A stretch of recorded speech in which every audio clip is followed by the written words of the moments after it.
और इस बीच पटना से मुख्यमंत्री योगी आदित्यनाथ भाजपा के पक्ष में प्रचार कर रहे हैं, हुंकार भर रहे हैं बिहार मिशन के लिए। चलिए सीधा पटना लेकर के चलते हैं। ट्रांसफर और पोस्टिंग एक उद्योग हो जाएगा, निवेशकों को अपहरण करेंगे, कोई भी नहीं आएगा। और यही बिहार के पास होता था। कैसे लूट खसोट, बेटी और व्यापारी की सुरक्षा पे कैसे सेंध लगती थी, बच्चों तक को नहीं बख्शा जाता था। ये बिहार के सामने संकट किसने खड़ा किया था? यही आरजेडी है, यही कांग्रेस है जो इस पाप के भागीदार है। और वही एहसास कराने के लिए आज आपके पास आए हैं। आज के बिहार के पास क्या नहीं है?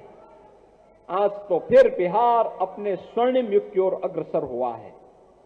बिहार सड़क की कनेक्टिविटी, रेल की कनेक्टिविटी, पब्लिक ट्रांसपोर्ट के लिए मेट्रो की व्यवस्था, एयरपोर्ट की कनेक्टिविटी और इनलैंड वाटरवे, जल मार्ग से हल्दिया से पटना होते हुए अयोध्या और प्रयागराज को जोड़ने की व्यवस्था, बिहार के अन्नदाता किसानों की उपज को और यहां की फैक्ट्रियों में बनने वाले प्रोडक्ट को दुनिया के मार्केट में पहुंचाने के लिए ड्राई पोर्ट से लेकर के बंदरगाह बनाने की कार्रवाई ये तेजी के साथ आगे बढ़ रही है।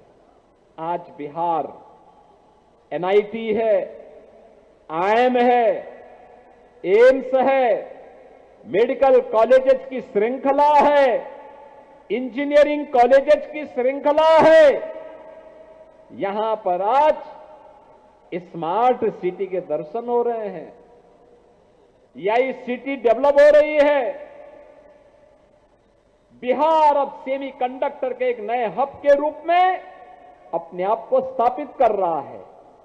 बहनों और भाइयों, बिहार के नौजवानों की गलती उस समय नहीं थी जब बिहार के नौजवानों के सामने पहचान का संकट खड़ा हुआ था। बिहार का नौजवान तो हमेशा से मेधावी रहा है। अपनी मेधा से दुनिया के अंदर जहां कहीं गया है लोहा मनवाया है। बिहार के नौजवान के सामने संकट की स्थिति पैदा की थी इन लोगों ने, जो लोग जातीय आधार पर समाज को बांटने का पाप किए थे। बिहार को नक्सल हिंसा की चपेट में लाए थे।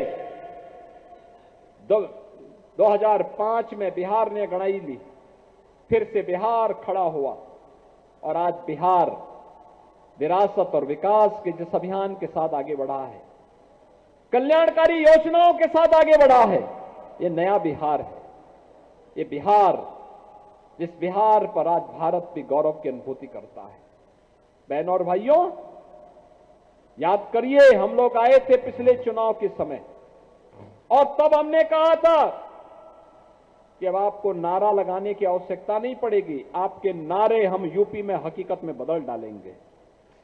हमने कहा था, उससे पहले हम लोग आते थे, लोग कहते थे रामलला हम आएंगे, मंदिर वहीं बनाएंगे। हमने कहा बनाएंगे नहीं, बन गया।